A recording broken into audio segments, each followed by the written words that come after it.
प्रेम की जो वो स्थिति है कि जिसमें व्यक्ति शून्य हो जाता है, जिसमें उसकी अपनी मर्जी का कोई अलग अस्तित्व न रहे, अपनी अलग मर्जी का अस्तित्व है, वो शायद प्रेम मार्ग का पथिक हो सकता है। प्रेम मार्ग उसको अच्छा लगता है, वो उस मार्ग की ओर अग्रसर जरूर माना जाएगा, लेकिन वो प्रेम ही नहीं माना जाता जिसकी अपनी मर्जी का अस्तित्व। भक्त तो भगवान से यही कहता रहेगा कि यदि आपके चरणों के प्रेम के अलावा गलती से भी मैं कुछ मांगता हूं तो मुझे मत देना। यदि किसी के संग के प्रभाव में आ गए, अभी तो ऐसी कोई चीज हम नहीं मांग रहे प्रभु आपसे, जब भी मांगते हम तो यही मांगते हैं, सीताराम चरण रति मोरे, सीताराम चरण रति मोरे, अनुदिन बद अनुग्रह तोरे, अनुग्रह तोरे, सीताराम चरण रति मोरे, सीताराम चरण रति मोरे, सीताराम चरण रति मोरे, सीताराम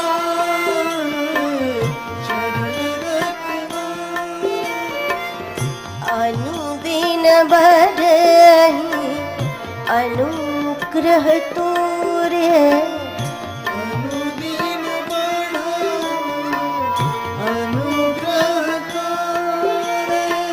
यदि प्रभु आपका अनुग्रह है, कृपा नहीं, अनुग्रह तोरे, और अनुग्रह इसको कहते हैं यदि भगवान का हम पर अनुग्रह है तो जो वस्तु हम मांगे वो हमारे हित की नहीं है तो प्रभु नहीं देंगे, और जो हमारे हित में है वो हम ना भी मांगे तब भी भगवान दे दे।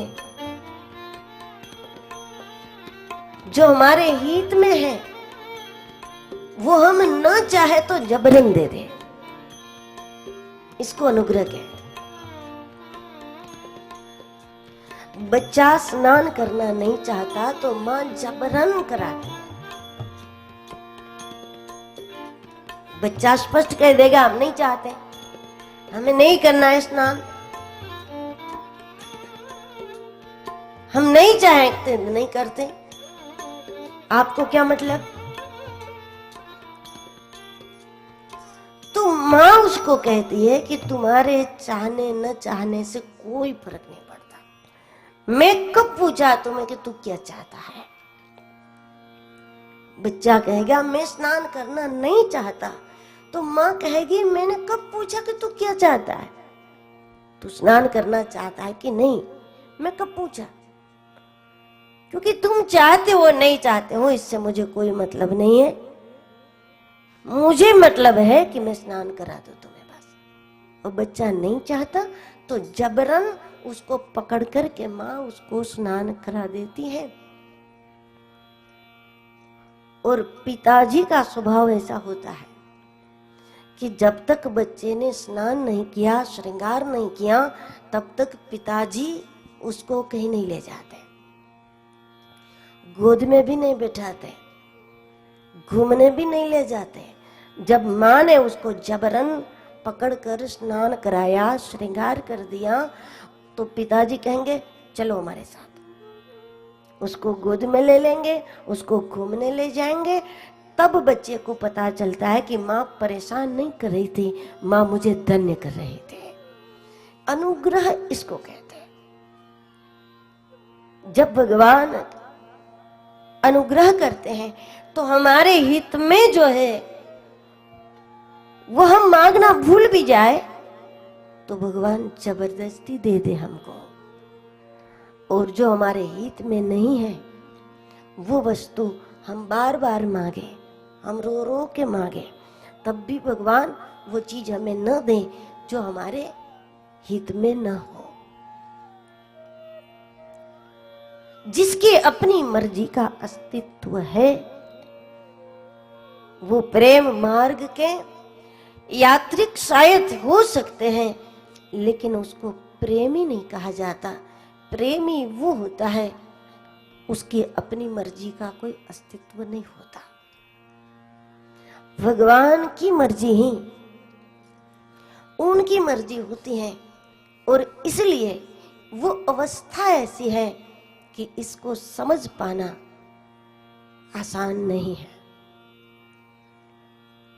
भगवान जैसे रखें वैसे शांत भाव से रहते हैं। जब भीतर से शांत होते हैं तो ऐसे में समझना मुश्किल हो जाता है कि इसमें भी कोई दर्द है, इसमें भी कोई पीड़ा है, इसमें भी भगवान के वियोग का कोई दुख है। ये बात जो शांत दिखता है उसमें समझ पाना मुश्किल होता। यही बात हुई थी जब उद्धव जी व्रज में गए और बाहर से जब उन्होंने व्रजवासियों को देखा तो सब लोग अपने अपने काम में लगे हुए थे। कोई गायों की सेवा में लगे हैं, कोई छाछ बना रहे हैं, कोई माखन निकाल रहे हैं, सब अपने अपने काम में लगे हुए और सबको अपने अपने काम में व्यस्त देखा। और ऐसे में उद्धव जी को भी बड़ा आश्चर्य हुआ कि जिनके लिए भगवान रोते हैं, जिनके लिए द्वारिकाधीश की आंखों में आंसू आ जाते हैं, जिनके स्मरण में भगवान व्यथित हो जाते हैं, ये लोग तो रोते भी नहीं है। ये लोग रोते धोते नहीं है। ऐसा भी नहीं है कि वो ऐसी तरह बैठे रहे अपना सारा काम काज छोड़ करके कृष्ण के मंदिर में जाके सब पालथी लगा के बैठ जाए, कब आवे कब आवे कब आवे कब आवे कब आवे। ऐसा कुछ नहीं था। सुबह से शाम तक जैसे लोग अपना व्यवहार अपना सारा कामकाज करते हैं वैसे वो लोग भी करते थे, पर उनका भीतर जो रो रहा था, उनका भीतर रोता था, उनके रोम रोम रो रहे थे। आंसू सिर्फ आंखें नहीं रो रही थी उसके। यदि किसी की आंखें रोती है तो ये बात समझ में आ सकती है कि भगवान के प्रति इसका प्रेम है, लेकिन जिसकी आंखें रोना बंद कर दे और जिसके हृदय रोना शुरू करे और रोम रोम रोना शुरू करते हैं, उस स्थिति को, उस महादशा को, उस महाभाव को भगवान के अलावा कोई नहीं समझ सकता। ऐसे प्रभु प्रेमियों की, ऐसे भगवत भक्तों के भीतर भगवान के वियोग की जो पीड़ा होती है, भगवान के वियोग का जो दर्द होता है, उनके आंसुओं का एक बूंद, उनके आंसुओं के एक बूंद में इतना सामर्थ्य होता है कि पूरे संसार सागर की जो खराश है उसको समाप्त कर देता। लाखों करोड़ों करोड़ों लोगों के जन्म के बाद संसार में कोई एक होता है, श्री भरत।